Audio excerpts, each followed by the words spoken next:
Hello everyone, welcome back to the channel.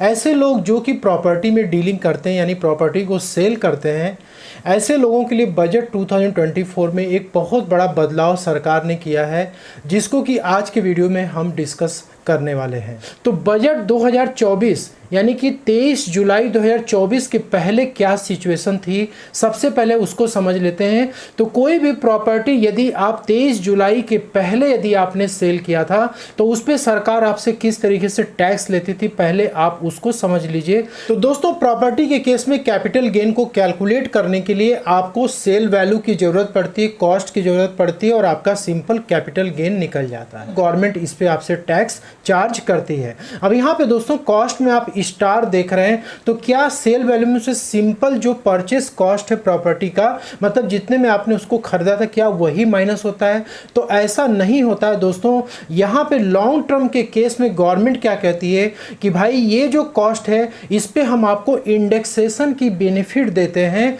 मतलब कि index cost of acquisition आप क्या करिए, इसमें से माइनस करिए। अब इंडेक्स कॉस्ट ऑफ एक्विजिशन को हम इन्फ्लेटेड कॉस्ट ऑफ प्रॉपर्टी भी कहते हैं, यानी कि प्रॉपर्टी की जो लागत है उसके लागत में बढ़ोतरी होना। तो यहाँ पे 2019 का ईयर हमने लिया हुआ है और दूसरा लिया हुआ है 2024 का।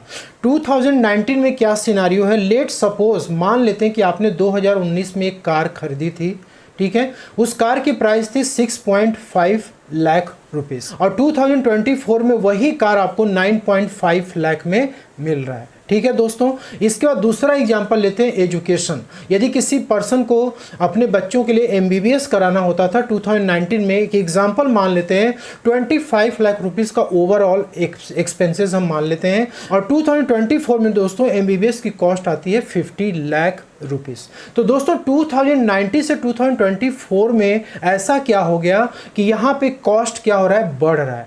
दोस्तों ये हो रहा है बिकॉज ऑफ इन्फ्लेशन। इन्फ्लेशन का मतलब होता है महंगाई दर। तो महंगाई दर साल दर साल बढ़ती रहती है, तो जो भी वस्तुएं आप यूज करते हैं, चाहे कोई भी गुड्स हो सर्विस हो, उसके भी कॉस्ट दिन प्रतिदिन बढ़ते रहते हैं। वैसे ही दोस्तों प्रॉपर्टी के केस में भी होता है। जैसे मान लीजिए कोई प्रॉपर्टी आपकी, लैंड या बिल्डिंग आपकी होगी, 2010 में आपने उसको 20 लाख रुपए में बाई करा था और 2024 में आपने उसको 1.5 करोड़ रुपए में सेल कर दिया, ठीक है। अब यहाँ पे क्या होगा, कैपिटल गेन यहाँ पे निकलेगा, लॉन्ग टर्म कैपिटल गेन। तो यहाँ पे जब आप 2024 में इस प्रॉपर्टी की कॉस्ट जब आप लेंगे, यानी परचेस कॉस्ट लेंगे, बाई वैल्यू लेंगे, तो क्या आप यहाँ पे 20 लाख रुपीस लेंगे? जी नहीं दोस्तों, यहाँ पे गवर्नमेंट आपसे कहती है कि भाई हम आपको 20 लाख रुपीस के ऊपर CII का बेनिफिट देंगे, यानी कॉस्ट इन्फ्लेशन इंडेक्स। मतलब कि यदि ये प्रॉपर्टी यदि 2024 में यदि खरीदी जाती तो कितनी लागत पड़ती, वो लागत आपको क्या करनी है, 1.5 करोड़ में से माइनस करना है। तो यहाँ पे आप चार्ट देख सकते हैं 2001-2 से लेकर के और फाइनेंशियल ईयर 24-25 तक का चार्ट यहाँ पर आपको भी मिल जाएगा, नेट पे आप सर्च करेंगे तो आपको मिल जाएगा, ठीक है। तो यहाँ पे प्रॉपर्टी लेट सपोज कि हमने 2010 में बाई करी थी, जैसा कि आपने अभी देखा था। तो यहाँ पे क्या करना है, 2010 और 11 का यहाँ पे इंडेक्स देख लेना है, कॉस्ट इन्फ्लेशन इंडेक्स, ये 167 है।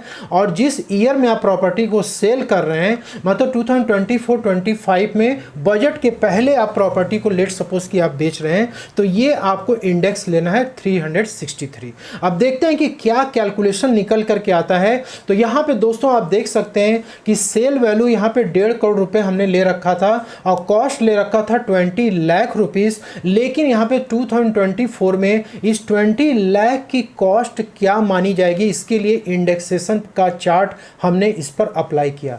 तो अप्लाई किया तो क्या किया, यहाँ पर 20 लाख में 363 यानी कि 2024 का जो इंडेक्स था उसको मल्टीप्लाई कर दिया और 2010 का जो इंडेक्स था उसको डिवाइड कर दिया। तो ये हमारी क्या आ गई, इंडेक्स कॉस्ट ऑफ एक्विजिशन आ गई 2024 में। इसका मतलब कि 2010 में जो प्रॉपर्टी थी उसकी कॉस्ट 2024 में 43,37,000 रुपए आएगी और ये कॉस्ट क्या होगी, इस सेल वैल्यू से माइनस होगी। तो माइनस होने के बाद दोस्तों देख सकते हैं यहाँ पे लॉन्ग टर्म कैपिटल गेन आता है 1,06,52,695 रुपए। अब इस पे गवर्नमेंट क्या करेगी, आपसे टैक्स चार्ज करती थी 20% के रेट से। तो 20% के रेट से LTCG टैक्स कितना आया, 21,30,000 रुपए।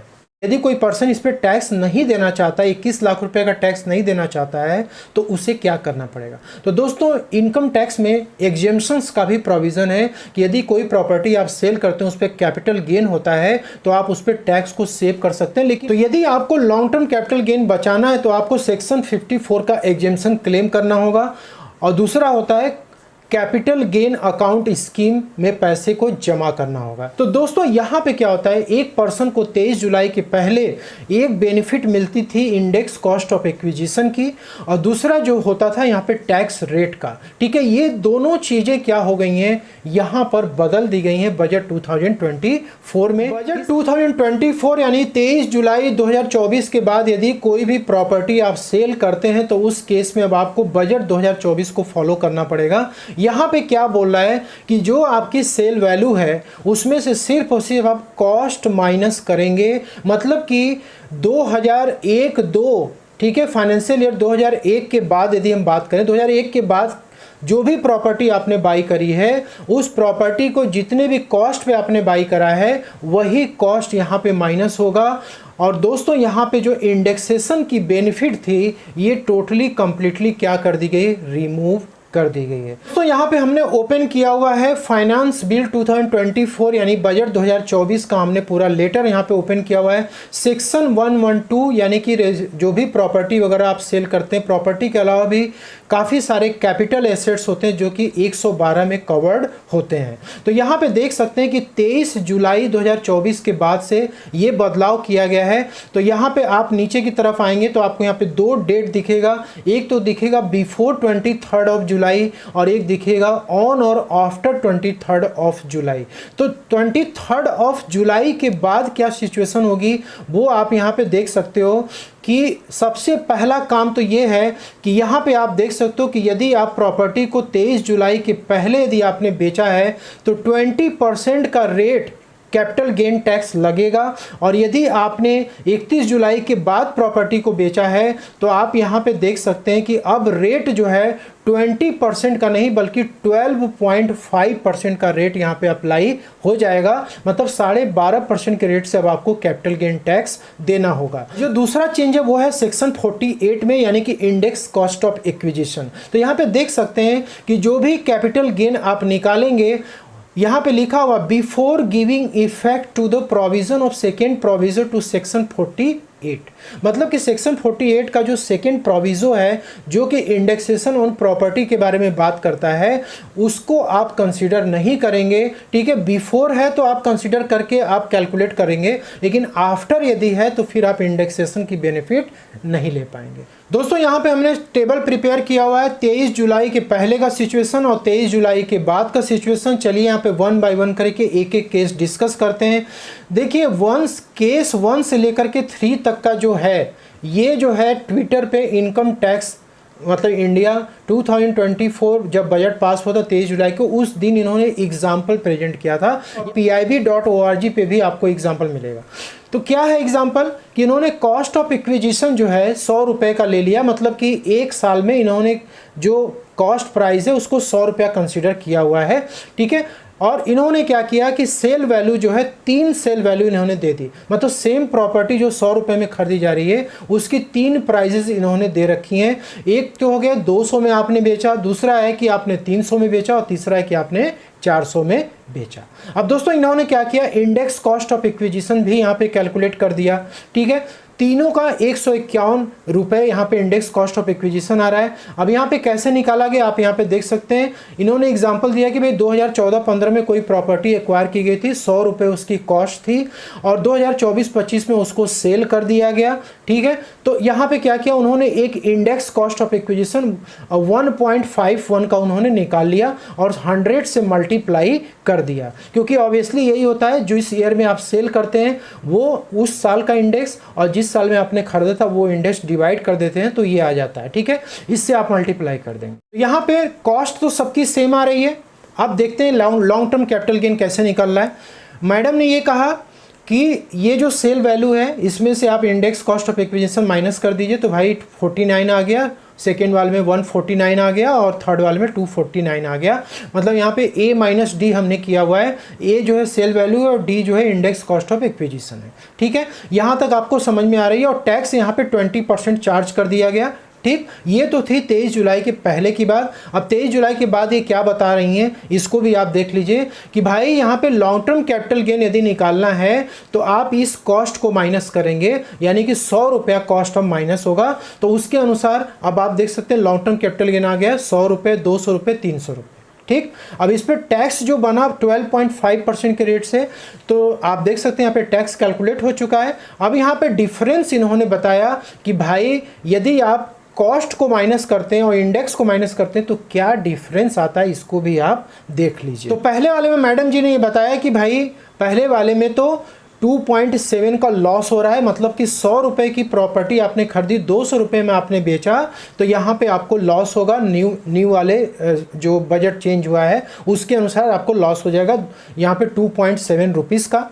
और यदि आप उस प्रॉपर्टी को 300 रुपये में बेचेंगे तो आपको यहाँ पे फ़ायदा होगा 4.8 रुपीज़ का। और यदि उसको आप 400 रुपये में बेचेंगे तो आपको फ़ायदा होगा 12 रुपये का, 12.3 रुपीज़ का। मतलब यहाँ पे ये हो गया सीधी सी बात कि आप प्रॉपर्टी को खरीदो और उसको जितने ज़्यादा दाम पे हो सकता है नंबर 1 में उसको आप बेचो और टैक्स को आप सेव करो। ठीक है दोस्तों, तो यहाँ पे जो एग्जांपल दिया गया है सिर्फ और सिर्फ एक प्राइस को पकड़ करके उसकी सेल वैल्यू कई ठो दिखा दी गई और उसके बाद यहाँ पे प्रेजेंट कर दिया गया। ठीक, अब नीचे की तरफ आते हैं। ये जो वैल्यू हम लोगों ने लिया हुआ है, पहले 1.5 करोड़ की वैल्यू जो अभी हमने ले रखा था, 20 लाख रुपये उसकी कॉस्ट ऑफ एक्विजिशन होगी, 43,47,000 उसका इंडेक्स कॉस्ट हो गया।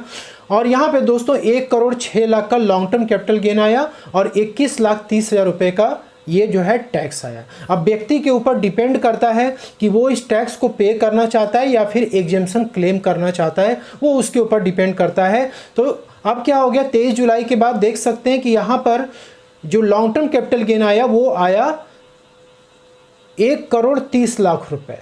ठीक है, 1 करोड़ 30 लाख रुपए, क्योंकि यहाँ पे 1.5 करोड़ में से 20 लाख को माइनस कर दिया गया, इंडेक्सेशन की बेनिफिट खत्म हो गई। 1 करोड़ 30 लाख रुपए लॉन्ग टर्म कैपिटल गेन आया। तो यहाँ पे जो टैक्स कैलकुलेट हो गया वो आया 16,25,000 रुपए। तो यहाँ पे क्या हो रहा है कि भाई पहले 20% का देते थे, अब 12.5% देंगे तो आपको 5 लाख का प्रॉफिट हो गया। चलिए ये तो बहुत अच्छी बात है कि उस पर्सन को प्रॉफिट हो गया। ठीक है, अब लेट सपोज कि वही प्रॉपर्टी 80 लाख रुपए में सेल होती है, 20 लाख रुपए कॉस्ट ऑफ एक्विजिशन था और इंडेक्स कॉस्ट यहाँ पे वही है जो हम लोगों ने निकाला था। और यहाँ पे लॉन्ग टर्म कैपिटल गेन आया 36,52,000 और टैक्स बना 7,30,000। और यहाँ पे बजट के बाद यहाँ पे 60 लाख रुपए लॉन्ग टर्म कैपिटल गेन आया, क्योंकि इन दोनों का डिफरेंस निकाल दिया गया और टैक्स यहाँ पे बना 7,50,000 रुपए। अब दोस्तों यहाँ पे देख सकते हैं व्यक्ति के पास क्या ऑप्शन हो सकता है। यदि वो 20% के दायरे में आता तो यहाँ पे वो सेव कर लेता, उसका 19,000 रुपये बच जाता, लेकिन अब उसको क्या करना पड़ेगा, 19,000 ज़्यादा टैक्स पे करना पड़ेगा यदि वो टैक्स पे करना चाहता है। तो 2001-2 का यहाँ पे एक एग्जाम्पल ले लेते हैं कि 2001-2 में प्रॉपर्टी खरीदी गई थी 30 लाख रुपए की और सेल वैल्यू उसका है 2 करोड़ 50 लाख 24-25 में। ठीक है, और यहाँ पे इंडेक्स कॉस्ट ऑफ एक्विजिशन आया 1 करोड़ 81,50,000 रुपये, लॉन्ग टर्म कैपिटल गेन बना 68,50,000 और टैक्स यहाँ पे बना 13,70,000 रुपये। वहीं पे यदि यहीं पे बजट के बाद की सिचुएशन देखें तो 2 करोड़ 20 लाख तो उसका लॉन्ग टर्म कैपिटल गेन आ गया और 27,50,000 यहाँ पे उसका टैक्स बन गया और 13,80,000 रुपये उसको ज़्यादा पे करना पड़ रहा है। तो दोस्तों आप देख सकते हैं कि टैक्स का रेट कम हो रहा है, लेकिन ये जो लॉन्ग टर्म कैपिटल गेन है ये कम नहीं हो रहा है, क्योंकि यहाँ पे कॉस्ट सीधा माइनस हो रहा है, जिसके वजह से कि टैक्स ज़्यादा पे करना पड़ रहा है। अब ऐसे पर्सन की यदि बात करें तो उसको 2 करोड़ 20 लाख का तो यहाँ पे केवल लॉन्ग टर्म कैपिटल गेन हो गया, तो वो क्या कर सकता, केवल एक प्रॉपर्टी में ही पैसे को इन्वेस्ट कर पाएगा, 2 प्रॉपर्टी में नहीं कर सकता, क्योंकि 2 करोड़ के ऊपर ये क्रॉस कर चुका है। ठीक है, अब उसके सामने कोई ऑप्शन बचता नहीं है, या तो इन्वेस्ट करे या तो गवर्नमेंट को टैक्स पे करे, ज़्यादा टैक्स पे करे। अब दोस्तों यहाँ पे सबसे लास्ट वाला सिचुएशन देख सकते हैं, 2001-2 में 90 लाख की प्रॉपर्टी खरीदी गई और यहाँ पे 3 करोड़ में बेची गई है। अब इंडेक्स कॉस्ट निकाला गया इसका तो 3,26,70,000 इंडेक्स कॉस्ट ऑफ एक्विजिशन आ रहा है। और यहाँ पे लॉन्ग टर्म कैपिटल गेन क्या हो गया, नील हो गया, और टैक्स क्या हो गया, 0 हो गया। अब ये व्यक्ति खुश हो गया कि उसको टैक्स नहीं देना है। अब वो 3 करोड़ रुपए उसके हाथ में आएगा तो उस 3 करोड़ रुपए से ज़िंदगी का मज़ा लेगा। लेकिन अब क्या होगा इस पर्सन के लिए, यदि 23 जुलाई के पहले उसने इसको नहीं बेचा, यदि वो 23 जुलाई के बाद यदि बेचेगा तो क्या सिचुएशन होगी। 2,10,00,000 रुपए सिर्फ और सिर्फ लॉन्ग टर्म कैपिटल गेन आएगा उस पर्सन के लिए, और यहाँ पे 26,25,000 का टैक्स उसको चुकाना है। ठीक है, तो यहाँ पे उसको 26,25,000 मतलब माइनस में जा रहा है, यहाँ तो 0 हो गया, तो यहाँ पे उसको पे करना ही करना। तो दोस्तों यहाँ पे किसी एक बाई वैल्यू को लेकर के और उसके 4-5 सेल प्राइस को दिखा करके और यहाँ बेनिफिट दिखा देना बजट 2024 में, ये चीज़ मुझे ऐसा लगता है कि केस टू केस ये वैरी करेगा और केस टू केस कैलकुलेशन करना पड़ेगा आपको, तब आपको समझ में आएगा कि आपके लिए प्रॉफिट हो रहा है या लॉस हो रहा है। तो होप कि आपको वीडियो में दी गई जानकारी पसंद आई होगी। वीडियो अच्छी लगी लाइक शेयर जरूर करें। मिलते हैं नेक्स्ट वीडियो, तब तक के लिए जय हिंद जय भारत।